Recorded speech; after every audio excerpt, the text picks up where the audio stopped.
Aujourd'hui, la RDC est en train d'écrire une nouvelle page dans l'histoire avec le deuxième quinquennat du chef de l'État, Félix-Antoine Tshisekedi.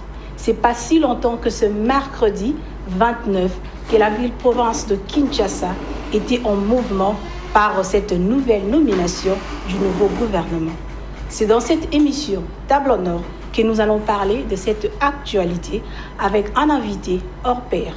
Il est un cadre de l'UDPS. Alors, avec ce monsieur, il va nous expliquer sur l'actualité qui se passe dans notre pays, le Congo. Alors, Donatien Moubiaï, bonjour et bienvenue. Bonjour, madame. Comment vous sentez cet après-midi? Oh, très bien. Très bien, surtout que je suis sur un plateau d'une grande télévision. Et c'est la première fois et je m'en réjouis.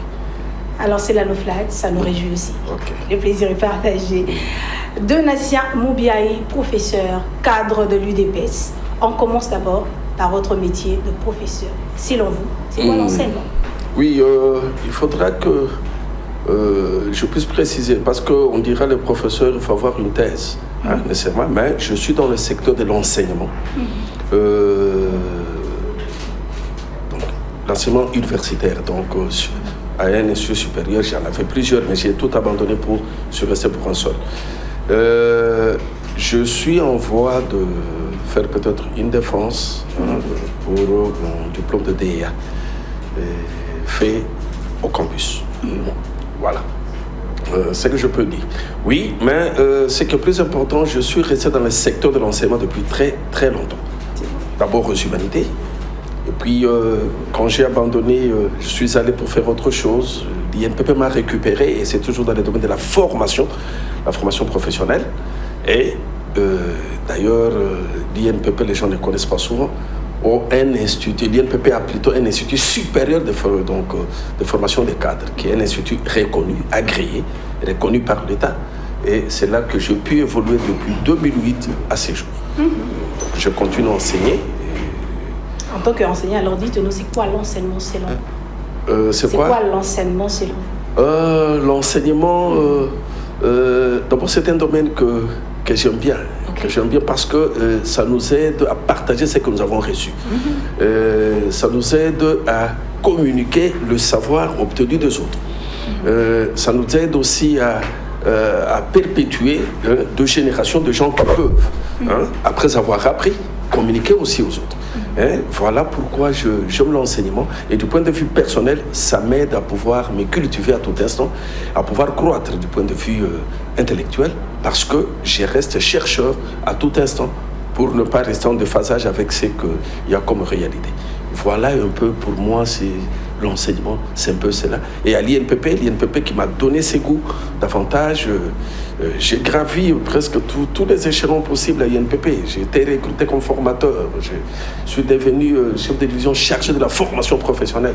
Et en plus, je suis devenu directeur général de l'école supérieure à laquelle je fais allusion tout à l'heure, que j'ai dirigé pendant 10 ans, avant d'être rappelé à la direction générale ou pour être placé au poste de directeur de recouvrement jusqu'au jour de ma retraite, le 31 août. Voilà. Alors, Donatien Moubiaï, aujourd'hui, on est en train de voir nos finalistes, nos petites sœurs, nos sœurs, finir les études, décrocher leur diplôme d'État, mais incapables de s'exprimer, incapables d'écrire ce qu'ils ont reçu à l'école. Alors, nous posons des questions fautes aux élèves ou bien à vous, le professeur? Non, je crois qu'il y a le partage de responsabilités. Le constat que vous faites, nous le faisons aussi, nous, en tant qu'enseignants. Je l'ai toujours dit, je préfère une formation dans une entreprise. Là où je parle, j'expose et les gens comprennent, notent. Mais nos enfants d'aujourd'hui, c'est un peu compliqué. Mais pas tous. Parmi eux, il y en a qui font la différence. Alors, le problème, il est complexe. Le problème, c'est d'abord la considération de l'enseignement.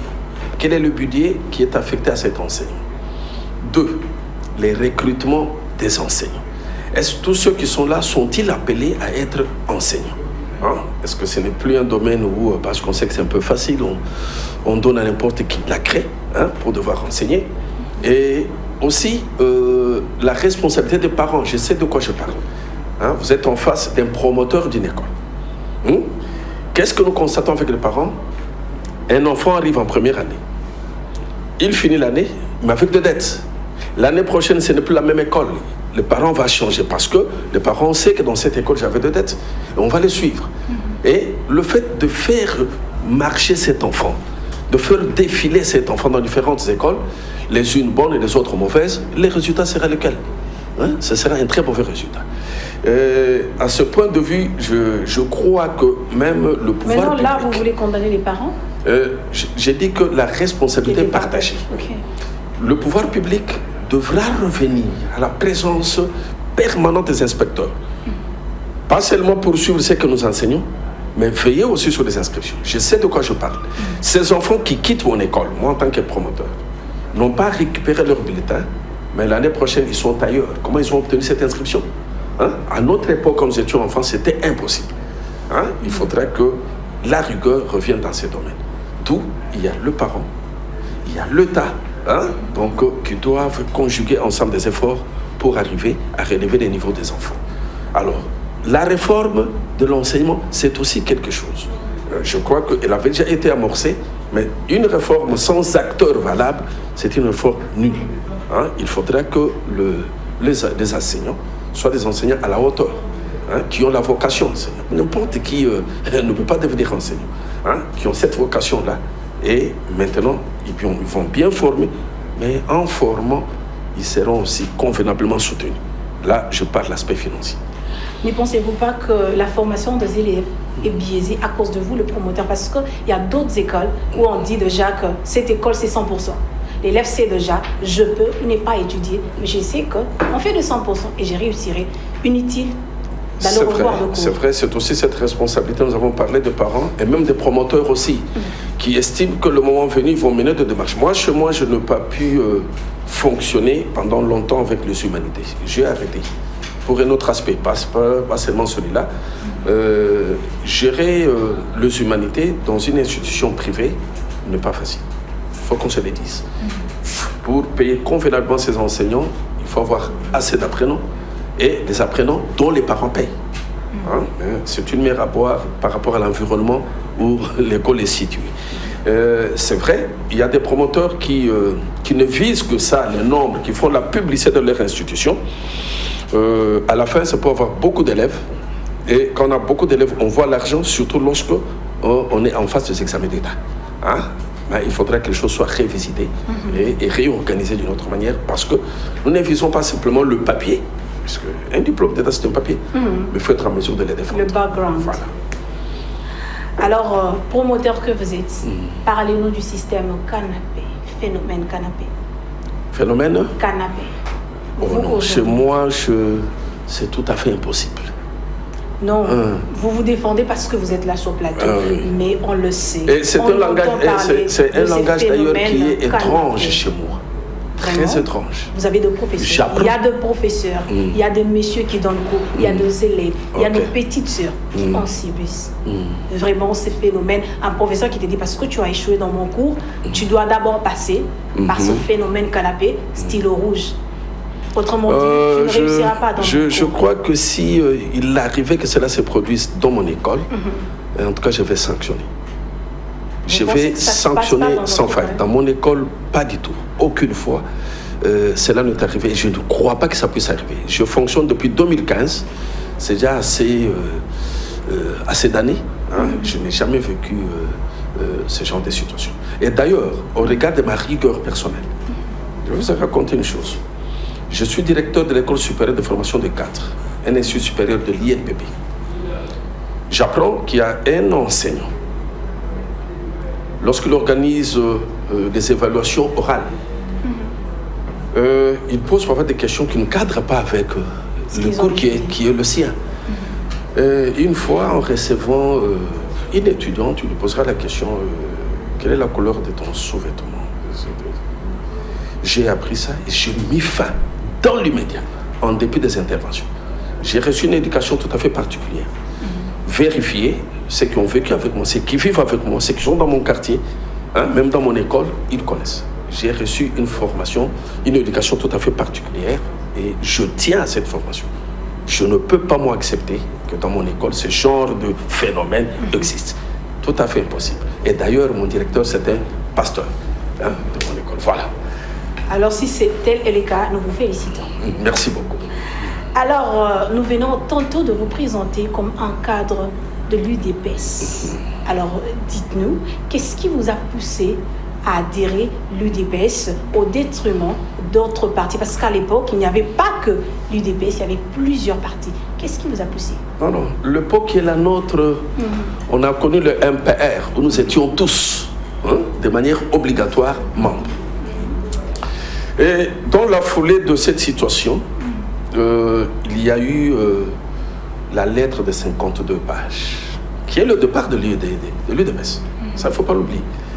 La lettre inspirée par M. Ngalola Pandangila et avec ses collègues et signée par ceux qui avaient souhaité signer. Et c'est cette lettre qui, à la longue, produira un mouvement politique qui est devenu l'UDPS. Donc, on a parlé de 13 parlementaires. Je crois que l'histoire est connue. Ça, nous sommes en 1982. 82, nous sommes encore jeunes, en train de nous rechercher. Je crois que j'étais encore aux études dans ce moment-là. Le moment où, après quelque temps, j'ai commencé à enseigner à l'Athénée de Ngiringiri, j'avais un collègue enseignant qui s'appelait Bouhendoa, qui me parlait trop souvent de l'UDPS. Là, nous sommes en 83. Et d'ailleurs, il était très activiste que on le cherchera une fois, il quittera l'enseignement. Il était de l'Est. Et après, je suis resté dans cette soif-là de voir comment l'UDPS fonctionne. En ce temps-là, c'était la clandestinité. Où c'était les réunions, on ne sait pas. Alors, j'effectue un voyage. Nous sommes en 1989. La première fois que je fais l'Équateur, précisément Bumba, dans le cadre de mes débrouilles comme enseignant pendant les vacances. Aller vendre, suivre mes frères qui étaient commerçants. C'est en ce moment-là que j'ai rencontré un monsieur. Le monsieur s'appelait Mbilia Louis XIV. On me l'a montré. Non, ce monsieur a été relégué. Il est membre de l'UDPS. Ah bon? Il était agent au ministère de l'Intérieur à l'époque où Tshisekedi était ministre de l'Intérieur. C'est là qu'ils avaient créé deux relations. J'approche monsieur Louis XIV Mbilia. Il commence à me parler de l'UDPS. Et il dit, nous tenons des réunions, mais ce sont des réunions qui ne sont pas très connues. J'ai commencé à tenir des réunions avec eux. Alors, en ce moment-là, nous prenions le changement, parce que j'étais en face de la dictature. Nous prenions la liberté, nous prenions la démocratie. Et je trouvais que c'était un discours intéressant. C'est alors que j'ai accepté de prendre part, d'accéder à ce mouvement depuis l'Équateur, depuis Bumba, en 1989. Voilà comment les choses ont évolué.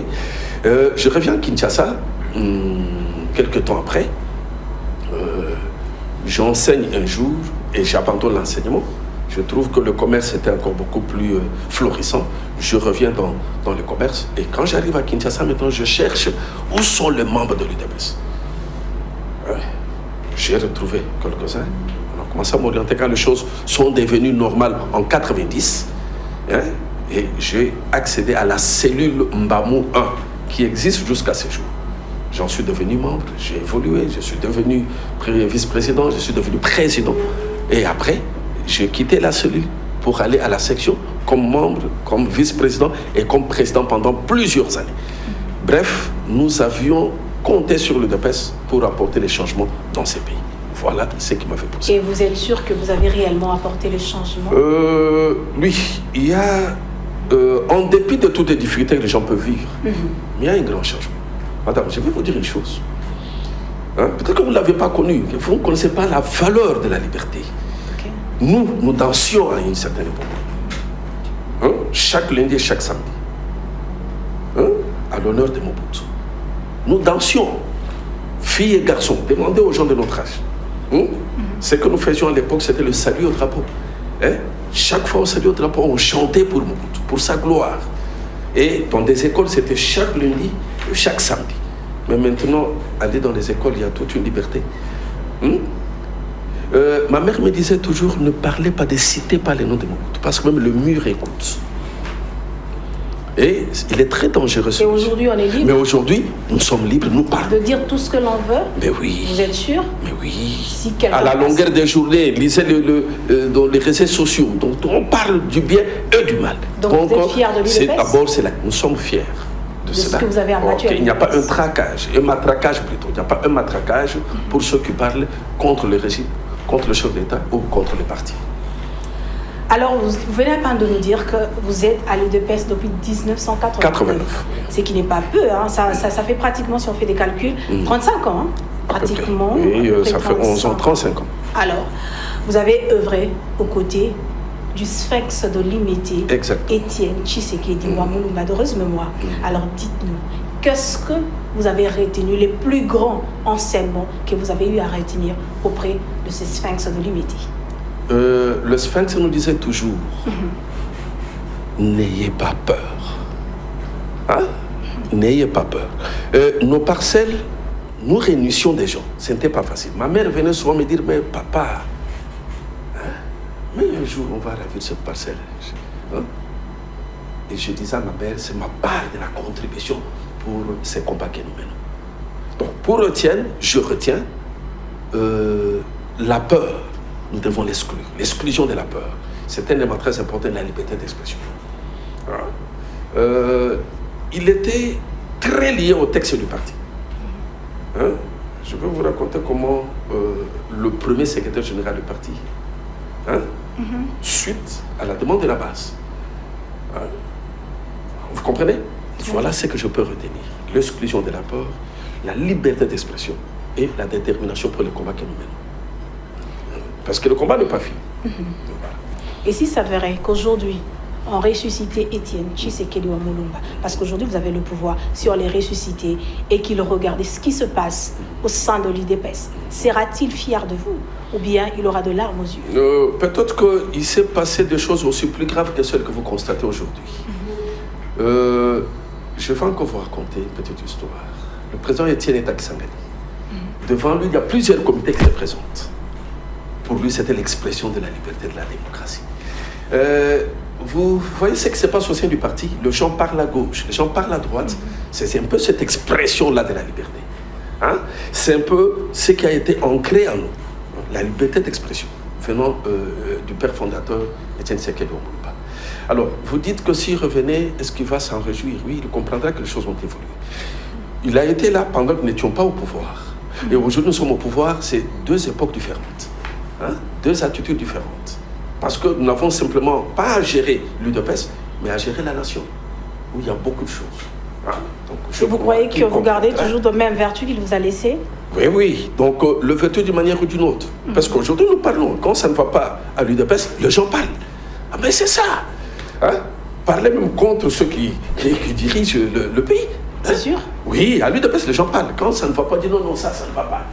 Mais non, pas de cette manière quand même. Ici, toujours en RDC, on a toujours de limites quand même. Un individu ne peut pas passer à la télé, commencer à dire du ragot quand même. Là, tu seras arrêté à l'immédiat. Vous parlez de ragot, donc il y a une manière de communiquer. Quand je relève une faille, je n'injure personne. Mais c'est ma façon à moi d'alerter. C'est ma façon à moi de participer. C'est ma façon à moi de dire à ceux qui dirigent, attention, ici ça ne va pas. Et je ne crois pas qu'en disant cela qu'on puisse arrêter quelqu'un. Personne n'a été arrêté dans ce sens-là. Personne. Alors, dites-nous, on prend maintenant des choses sérieuses. Ce qui a fait bouger la ville-province de Kinshasa. On a fait plusieurs mois d'impatience. Enfin, un certain mercredi 29 2024, on nous sort enfin le nouveau gouvernement. Quelles sont vos impressions sur ce nouveau gouvernement? Merci beaucoup. Le premier gouvernement du second mandat de Félix Antoine Tshisekedi. Je suis très content. Très content que nous ayons d'abord un gouvernement. Même si je ne cacherai pas, la taille est encore un peu grande. Au moins 3 ministres par rapport à l'ancien gouvernement. Il y en avait 57, aujourd'hui 54. C'est un peu l'élément que je peux fustiger un tout petit peu, mais il y a peut-être des raisons. Ce sont le multiple regroupement. Hein? Et rechercher la majorité avec les appuis des uns et des autres, ce n'est pas aussi facile. Et nous sommes en politique. Après tout cela, les gens doivent il y a un concept congolais, c'est retrouvé. Voilà. Mais ça ne m'engage que moi. Ici, j'aimerais être clair. Je ne suis pas mandaté par le parti pour parler au nom du parti. Je suis de l'UDPS, bien sûr, mais ici, j'interviens en tant qu'acteur politique, en tant qu'analyste, en tant qu'intéressé de la politique de mon pays. Le gouvernement est là, je suis content, mais il y a une seule chose. J'avais souhaité que le ministère du Travail revienne à l'UDPS. Ça, c'est mon souhait. Pourquoi l'UDPS? Parce que nous prenons toujours le peuple d'abord.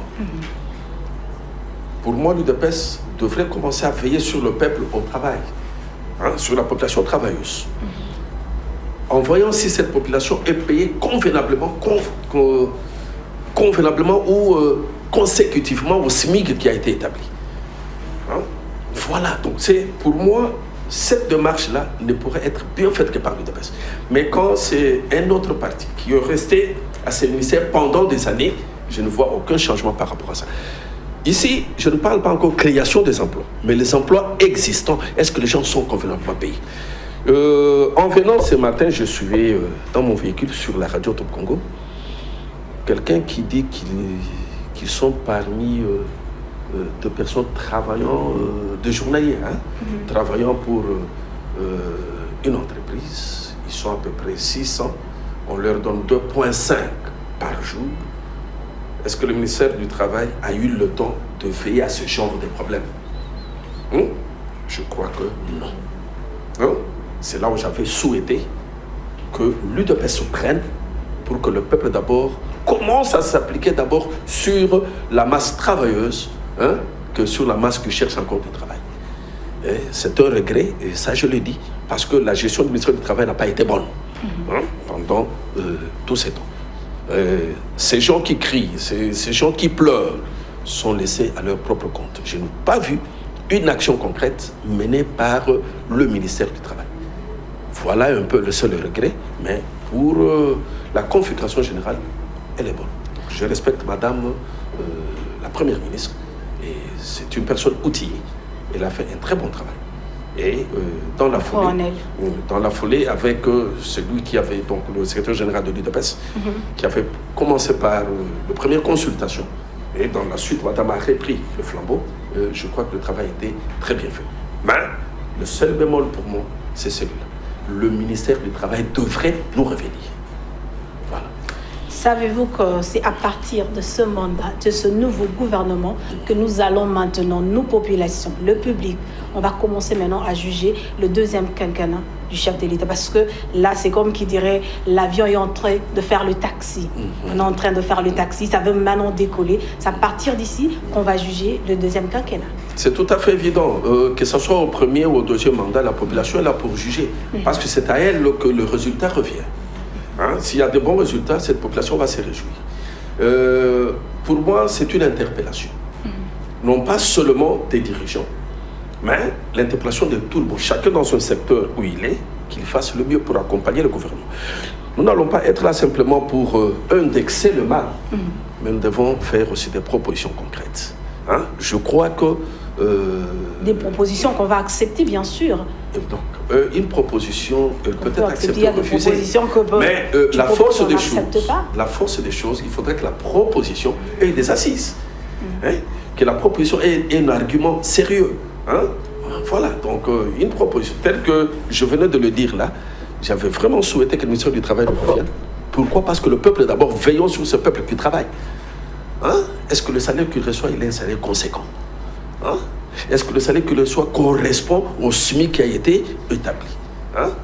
Qui peut faire ça? C'est le ministère du Travail, pas le ministre. Hein? Puisque le ministre social ne fera rien, mais il doit initier les actions. Mais à ce point de vue, je sais que rien n'a été fait de concret. Le salaire qui ont été minorés depuis 5 ans, les sont restés ainsi jusqu'à ces jours et jusqu'à la fin du gouvernement qui est sorti. Voilà un peu. Nous nous mettons à observer le peuple et nous allons voir ce qui va. Nous allons apprécier ce qui ne va pas, nous allons dénoncer afin que ce n'est pas... ne croyez pas que ceux qui sont au pouvoir, ce sont les vents en guerre. Non.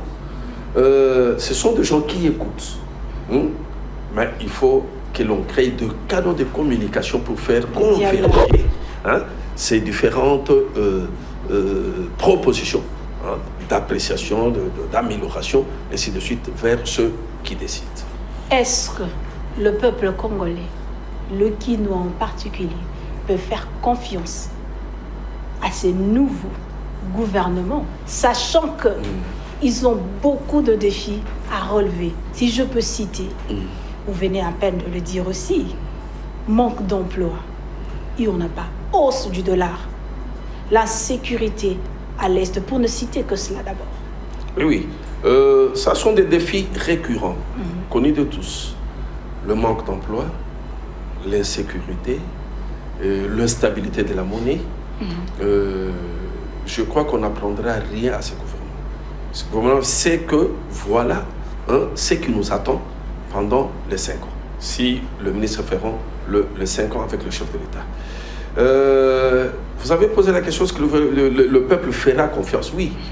La confiance commence par des élections qui ont eu lieu il y a peu. Plus de 70% pour le chef de l'État. C'est déjà une grande confiance. Et maintenant, le chef a choisi une dame. Et la dame a formé un gouvernement. Et je sais que la manière de travailler des mamans va devoir changer beaucoup de choses. Ce qui est déplorable un peu chez nous, c'est parfois... j'ai du mal à prononcer ce terme, il me fait très mal. Les détournements de l'argent de l'État.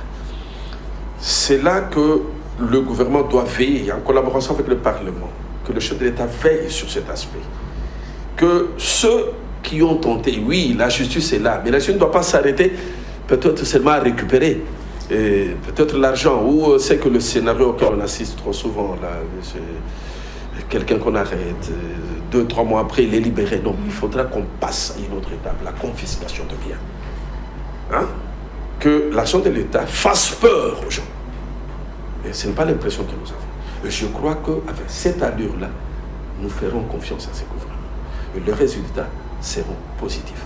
Parce que la confiance naîtra des résultats qui seront produits par le gouvernement qui est mis en place. Et j'ose croire, j'ai examiné les différents membres du gouvernement, j'ose croire que ça serait un peu différent avec le gouvernement qui a précédé. Vous rassurez parce que cette émission sera enregistrée et on va vous suivre et vous re-suivre encore. Merci. Est-ce que vous rassurez réellement parce que la population, le peuple pleurniche, qu'on est fatigué, rien ne change. On ne doit pas quand même, vous dites qu'on est dans la démocratie, il faut devoir dire la vérité, que rien ne change au pays. Alors que faire? Vous rassurez que réellement, avec ce nouveau gouvernement, le peuple congolais va enfin rire? Oui, je sais que lors de la prestation de serment, le chef de l'État est revenu sur une panoplie de promesses, notamment le pouvoir d'achat, qu'il y a la production. Il faudra dire aux gens que, j'ouvre une parenthèse que je referme, la monnaie est une marchandise, comme toute autre marchandise. Plus elle est demandée, plus elle a de la valeur. Moins elle est demandée, moins elle a de la valeur. Le problème de notre monnaie, c'est le problème lié à la production. Une production, nous avons plus de matières premières, peut-être faudra qu'on prenne une mesure par rapport à ça, afin de pouvoir créer un matelas suffisant de devises qui permettra à ce que notre monnaie se retrouve. Ça, je crois que le gouvernement prendra une autre allure, une autre vitesse supérieure par rapport à celle prise par le gouvernement précédent. Alors, je reviens à la question, est-ce le peuple va se retrouver? J'ose croire que c'est le vœu de tous. Le mien d'abord, le vœu du chef de l'État, le vœu de Madame la Première ministre, le vœu de tout acteur, sauf si on est animé d'une mauvaise intention. Parce que dans cette population-là, nous avons nos frères, nous avons nos sœurs, nous avons nos différents membres de famille, qui n'ont peut-être pas le niveau de vie que nous avons, qui peut-être travailleraient quelque part, mais sans obtenir en retour un salaire convenable.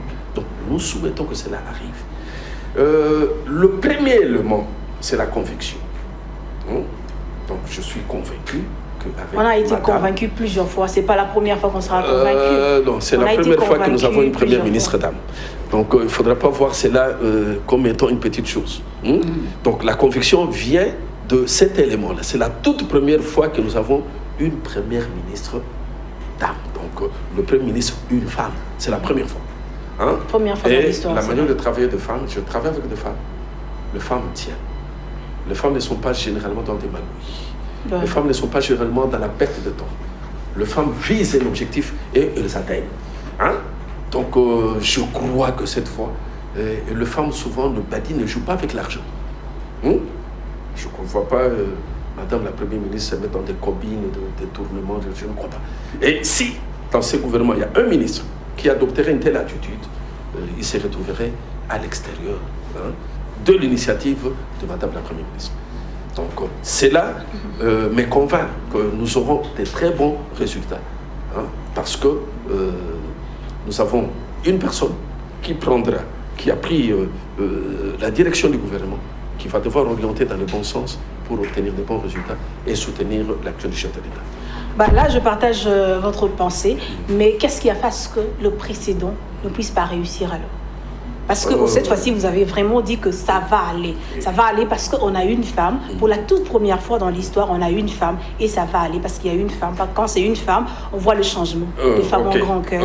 Qu'est-ce qui n'a pas pu Le gouvernement Sama ne pas au dernier de classer par rapport au gouvernement. Le gouvernement Sama a pris des choses après une situation difficile avec vraiment Ilokamba. Il fallait redresser, rétablir. Sama est resté à redresser, rétablir, à poser de base. Parce que nous avons connu quand même une progression. C'est tout à fait évident. Mais c'est ce qui n'est pas visible dans l'assiette du petit citoyen. C'est cela. Mais maintenant, avec ce qui a été planté par Sama, Madame va continuer et les résultats seront visibles. Je ne dis pas que le gouvernement Sama a échoué. Non, il y a eu des choses, mais il y a eu parfois un certain nombre de comportements que nous décrions. Trop de détournements. Pas par le Premier ministre, mais par certains ministres ou certains acteurs à qui on avait fait confiance. Mais j'ose croire que cette fois-ci, avec la volonté du chef, qui souhaiterait faire plus que le tout premier mandat, on va mettre fin au détournement. Et lorsqu'on met fin au détournement, tout sera orienté vers la population pour des résultats probants. Et nous aurons le temps, 100 jours après, nous allons voir quels seront les premiers éléments qui soutiendraient ce que nous sommes en train de dire aujourd'hui, qui soutiendraient notre conviction. Et nous allons revenir, nous allons vous démontrer, voilà ce qui a été différent auparavant, voilà ce qui a été fait aujourd'hui. Selon vous, quelles sont les priorités sur lesquelles le gouvernement toulousain doit se pencher? La RDC, tout est prioritaire. Je crois que le grand axe, nous avons le premier axe, l'axe sécuritaire. C'est un élément important. Il faut l'encadrement de nos forces armées afin que nous récupérions le territoire occupé. Puisqu'on ne peut pas faire de l'économie sans tous les territoires de la RDC. Et il faudra que cette population ait confiance en ce gouvernement. Ça, c'est la priorité des priorités, la sécurité à l'Est. Deuxième priorité, ici, je parle en tant que moi, en tant qu'acteur. Deuxième priorité, c'est, nous disons toujours un Congo fort, uni. Mais moi, je ne vois pas l'unité s'il n'y a pas de route. Le route qui aiderait les provinces à pouvoir communiquer et échanger. Et les gens à circuler d'une province à une autre sans difficulté. Je vous ai dit que j'étais à l'Équateur en 1989. Et après, quand j'ai abandonné l'enseignement, je suis allé m'installer sur place. Je connais quand même Mongala. Quand j'ai dit l'Équateur, c'est l'ancienne configuration. Mais la province de Mongala, quand j'ai dit Mongala, nous allons Lissala, nous allons Bumba, et ainsi de suite. Quand je parle d'un grand Congo uni, il faudra que les routes qui nous permettent. Vous m'excuserez, je ne suis pas de l'Équateur, mais j'y ai vécu longtemps. Je parlerai du coin que je connais. Je suis à Bumba, je dois faire 220 km pour Aketi, par exemple. Aketi, c'est déjà la province orientale. Mais qui collabore dans le cadre des échanges, parce qu'il y a aussi, il y avait des diamants à Aketi, il y avait trop de commerçants qui y allaient. Nous faisions à cette époque-là 220 km, dans moins de 3 heures, vous êtes arrivés. Des routes qui ne sont pas asphaltées. Je prends l'axe Bumba-Bokata. 110 km. Dans moins d'une heure et demie, vous y êtes, vous faites le marché, vous revenez. Bref, ce sont ces routes que nous appelons communément les routes de dessert agricole. Mais elles ne sont pas celles de recettes agricoles. Elles sont celles qui permettent la communication entre le peuple. Hein? Vous quittez Bumba, vous êtes à Yakoma, donc que cette route-là soit aménagée. Et le problème est pareil presque dans toutes les provinces. Je crois que c'est aussi une priorité. Et cela boosterait même l'économie provinciale. Imaginez quelqu'un qui a récolté ses ignames, qui a acquitté, qui doit revendre dans une autre centre de consommation. Quand il n'y a pas de route, qu'est-ce qu'il fera? C'est lui qui a produit des arachides. Comment les acheminer? Bref, les routes. Et nous avons une autre priorité, la réhabilitation de voies ferrées. Je prends toujours cet axe-là. Vous m'excusez, puisque c'est là où je suis resté longtemps. Oui, on vous comprend. Alors, il y avait une voie ferrée qui quittait Bumba. Donc, pour revenir avec la production de champs de tous ceux qui produisaient et ne savaient pas évacuer. Mais cette voie ferrée n'existe plus.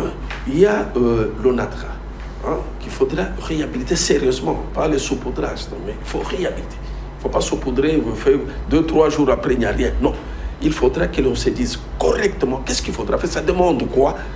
Bref, les voies de communication peuvent nous aider à l'interne de booster la consommation. Et la consommation, quand elle est boostée, elle va devoir avoir de l'impact sur l'économie. Alors, que doit faire ce nouveau gouvernement pour ne plus retomber dans de mêmes erreurs que leurs prédécesseurs? Oui, je crois que ce nouveau gouvernement doit examiner tout ce qui a été négocié comme marché.